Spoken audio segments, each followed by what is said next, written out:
Hi guys, welcome back to my channel. This week I decided to do something different and I'm going to do a review on my Breville.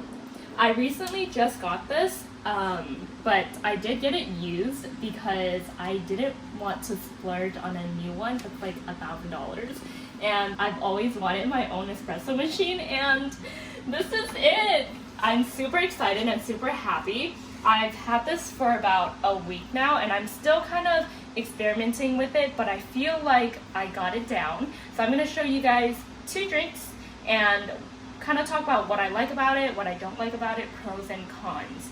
So with this specific model, this is the Breville Barista Express and it is a single boiler. So a single boiler means that you can only pull espresso shots or froth your milk, so you can't do it at the same time, whereas a double boiler you can, and a lot of people would and actually just prefer a double boiler, but I couldn't find one at the price range that I wanted, so I just got the single boiler. And I don't mind the weight, but it definitely does changes the consistency of the espresso, because normally with espresso shots you want to use it within 30 seconds that it is pulled, but I find that my espresso is sitting out for more than maybe like a minute or so. So if you don't mind that, I would definitely get the single boiler because again, it is a cheaper option. But if you are very particular with your espressos, then I would definitely suggest and recommend the double boiler. So I have here this cute little tiny commercial grade machine. The machine that I have has a grinder that comes with it, and there is an adjustable grind size on the side that ranges from 1 to 16, 1 being the finest and 16 being the most coarse. And I do like drip coffee sometimes, so when I do drip coffee I would just grind my beans at 16, more coarse, and when I do my espresso I like it at a 4, which is fine but not extremely fine where it's a 1. This machine is automatic and manual, so with the automatic you can pick your espresso shots. You have a single or a double. I keep it at double, but even then I actually don't use it automatically. I like to manually do it. I like to scale out 22 grams of espresso, but I've done it enough where I can kind of eyeball it, but usually people just keep it on auto if you don't want to measure it and it's just how you like it. But if you find that it's just a lot easier, you can program your machine to the specific scale and way that you like your espresso. But I kind of just do it on my own. I know it's a lot quicker, but I find it fun to do everything at once. So normally you would just power it on, and this machine, because it is a single boiler, it takes a longer time period to heat up, and I like my machine very hot just so that I think it tastes better. To each their own, but I like to turn it on maybe like 15 to 20 minutes before I actually start using it. It comes with a tamper that is magnetic that just goes right back in. This is where your beans come out of. Your portafilter, it comes with the machine. Espresso comes out from here, and you have your milk frother, and on this side there is actually hot water that comes out of this hole right here, and or you have the steamer option, which is the milk frother.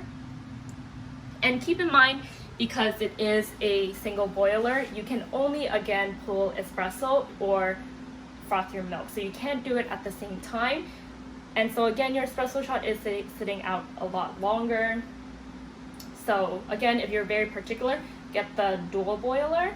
So with that being said, I'm just gonna jump right in.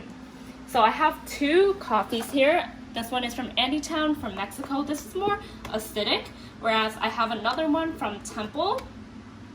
This one is more smooth, but I like to use this for drip coffee. So for espresso today, we will be using the Andytown one. I have some beans already in the grinder, so let's get started.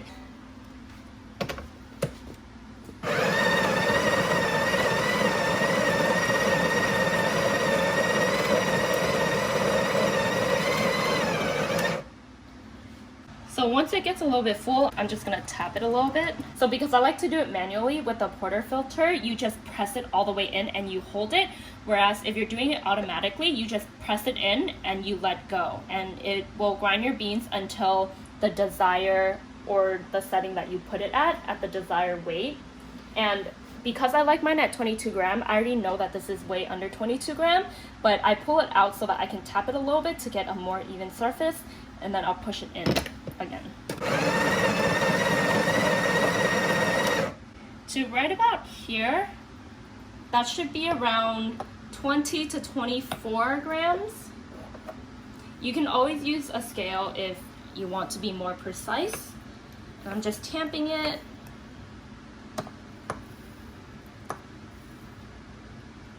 Just like so. And with the tamper, very conveniently, I like to just stick it back up because it's magnetic, so it's very quick.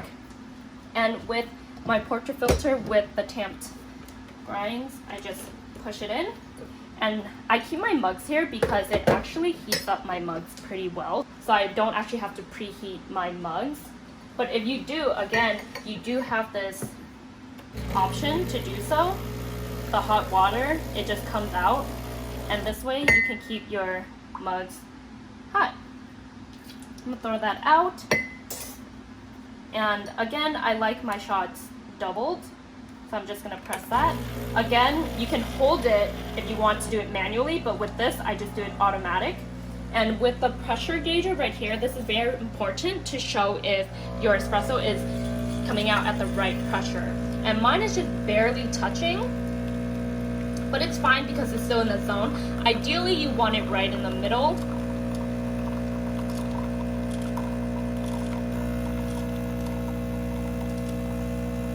Oh, it went up. So it went up to about right here, which is perfect. So the shot is good. Normally, if the shot is bad, I'll use it for a latte because I'm making it for myself.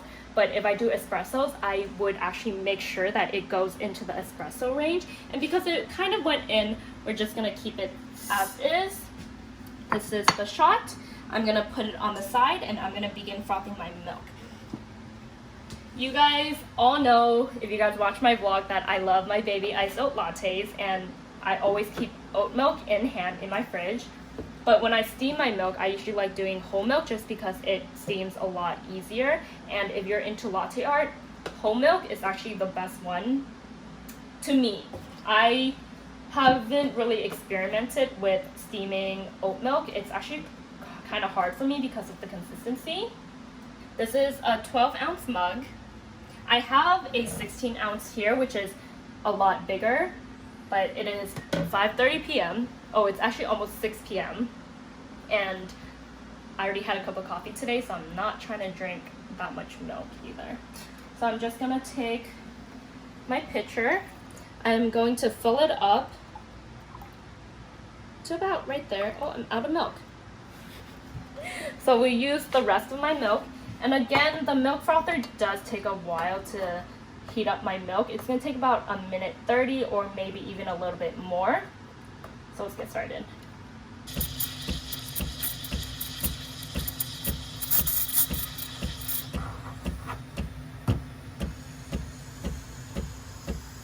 I like to froth my milk until I can't touch the pitcher anymore, and that's usually the temperature that I like to go for. So right about there, and then I'm just gonna stop it, leave it on side. And one important thing is that always clean your frother, like so.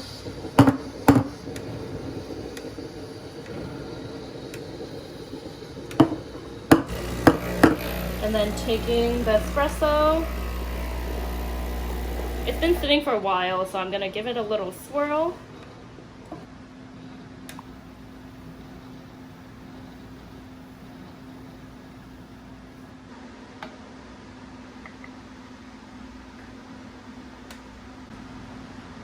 Like so. Okay, let's give it a try.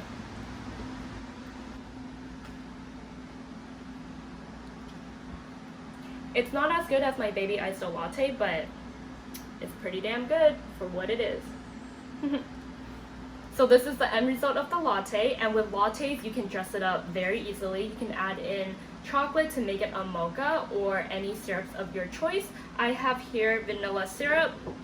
I find this at World Market, but you can also get it at Nugget Market depending on where you're at.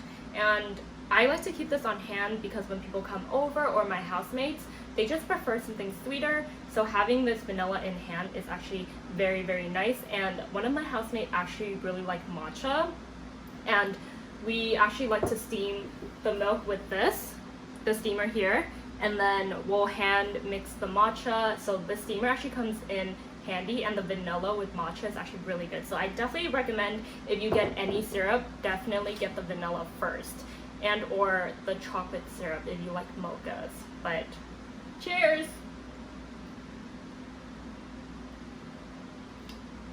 I hope you liked my review for the Breville Barista Express, and if you're interested, I'll leave a link down below. But also I do recommend buying it used if it is your first time buying a espresso machine.